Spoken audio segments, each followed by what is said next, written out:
people who go to war, PTSD, how they relive what is happening in a way that may cause them to act out. But undiagnosed and therefore untreated, what that might mean in terms of marginalizing these children because they just have not had the mental health counseling and attention that they need to heal and to more productively express their feelings. So we're here today to talk about many things, including the need for smart gun safety laws, reasonable gun safety laws, but the trauma and what we must do then to assist in the diagnosis and treatment of that trauma.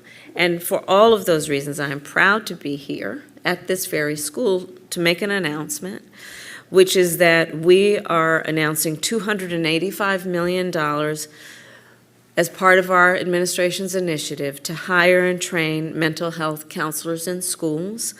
In North Carolina, $12 million of those dollars will be received, Mayor, which will include the ability and resources to hire 332 new counselors, and nationally will help to hire over 14,000 mental health counselors for our schools who can do the kind of work which is to lead in group counseling sessions, one-on-one therapy, and student mediation, social and emotional lessons every day, and just provide a place where those who are trained to do this work can allow the students and the children to check in and to heal.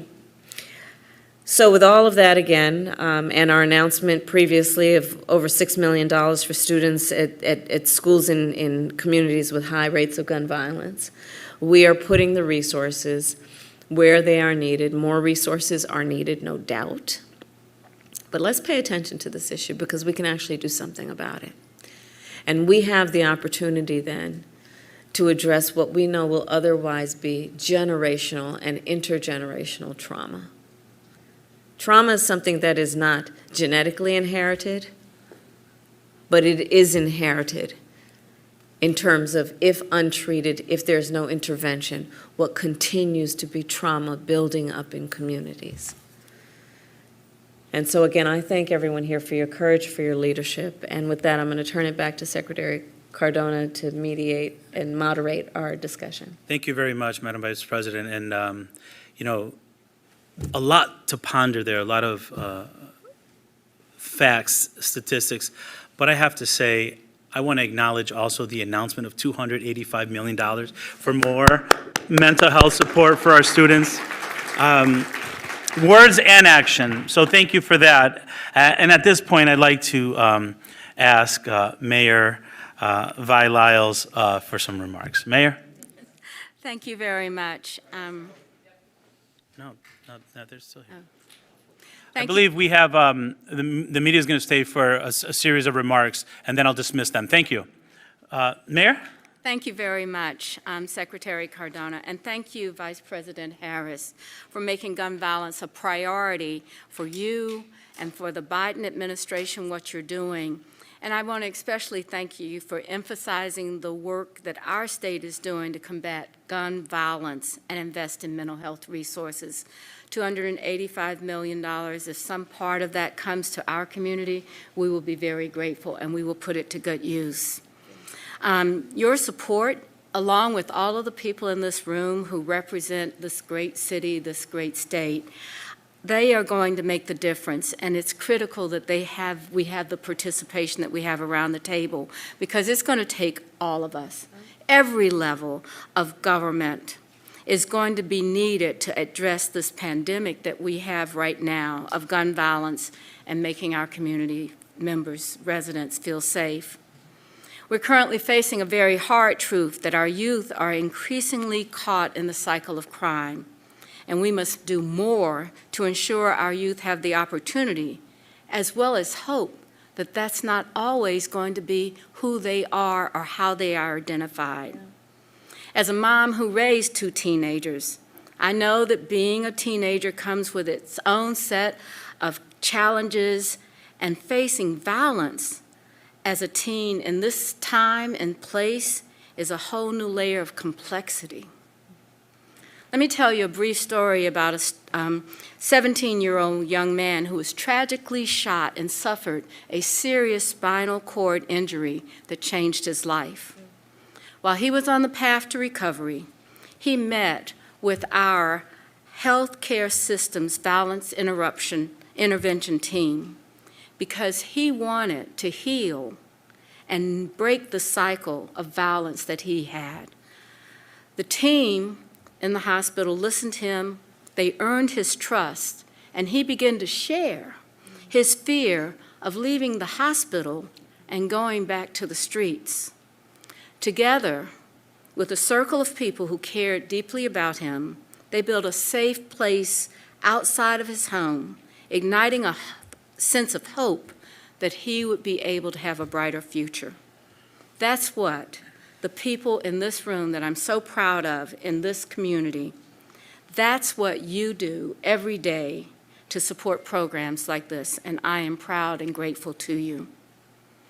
But I also say it's important for us to actually recognize the work that's being done, and I want to say thank you, President Biden, thank you, Vice President Harris, because your administration is caring about what happens on our streets, in our communities, and especially for our youth.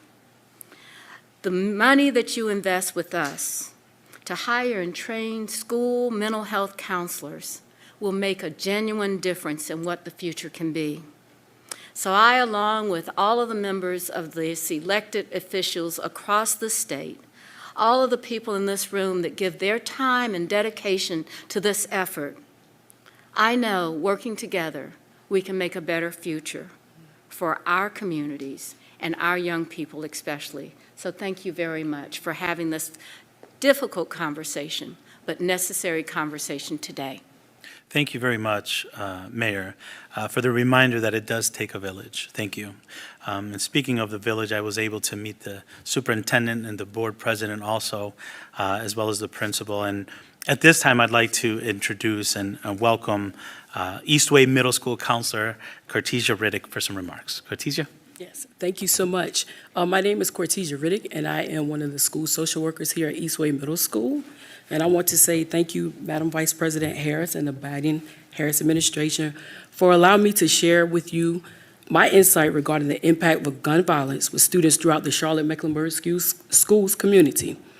This issue is near and dear to my heart, as I've unfortunately experienced gun violence in my own family. Out of 4 family members who were gun violence victims, 3 are thankfully still alive. We are truly grateful that your administration will provide additional school counselors.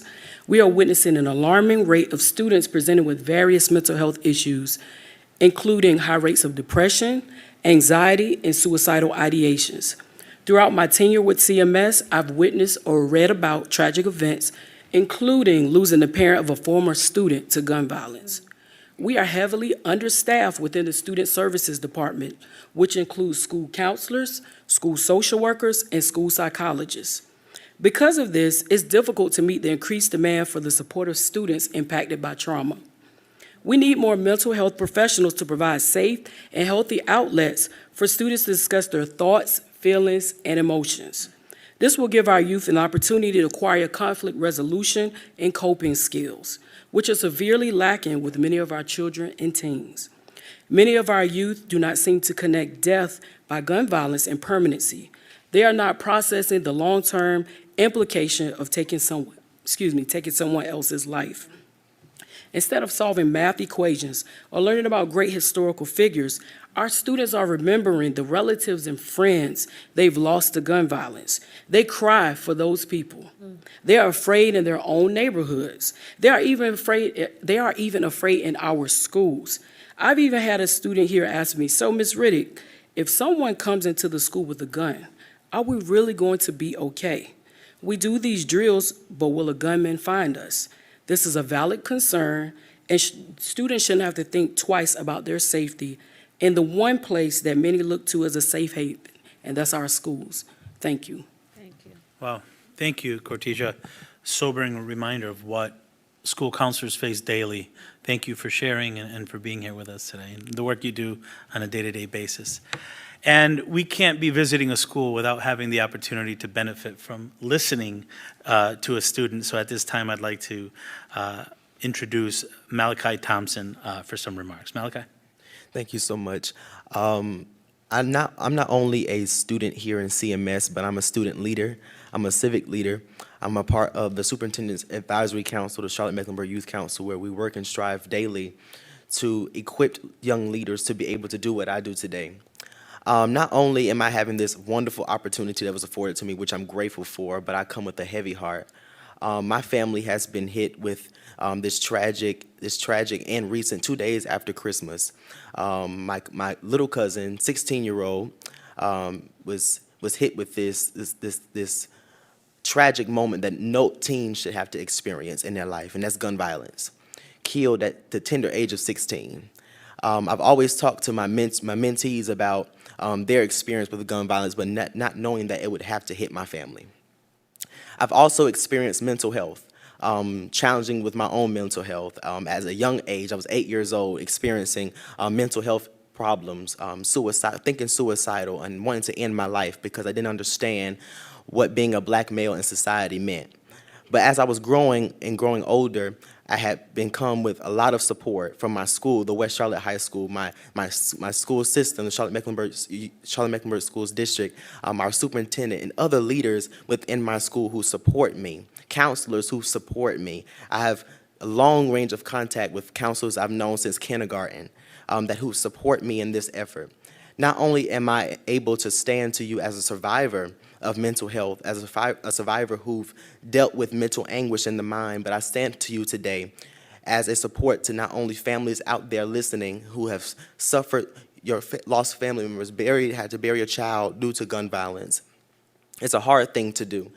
It's a hard thing to do as a young person, to have to see your auntie, your uncle, your little baby cousin who had to experience this traumatic moment in her house, hearing gunshots in her home, in her community, not feeling safe going back to her home.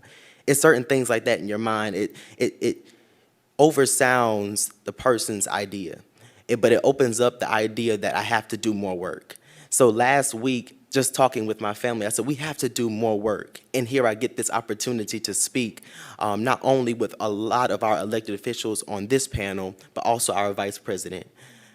I have a heavy heart, but my heart is overwhelmed with the amount of support that I have been getting, not only from my school district, but from the community as a whole.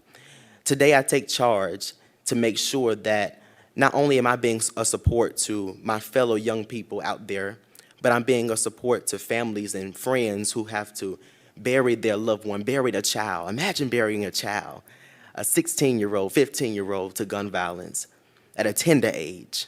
I had to do that Monday. But I'm here today as a survivor to encourage a lot of our elected officials that we need your help. A lot of our vice president, I'm supportive to our vice president and the Biden-Harris administration for what you're going to do to support this effort, so that our generation, this present age, can go to school and feel safe in their environment, so that they can go to college, so that they can be the future president, the future mayor, so that they can succeed in their school today. So I stand to you as a leader of the Charlotte community to make sure that we are doing what's necessary to have our streets safe. Thank you. Wow, thank you, Malachi, for your remarks, for your passion, and for that sober reminder that we all have to do more. And thank you, and I'm sorry for the loss in your family. At this time, I want to thank the media for your presence and ask that you exit out the doors in the back. Thank you. We're going to take a minute to give them an opportunity to transition out, and we'll get started again.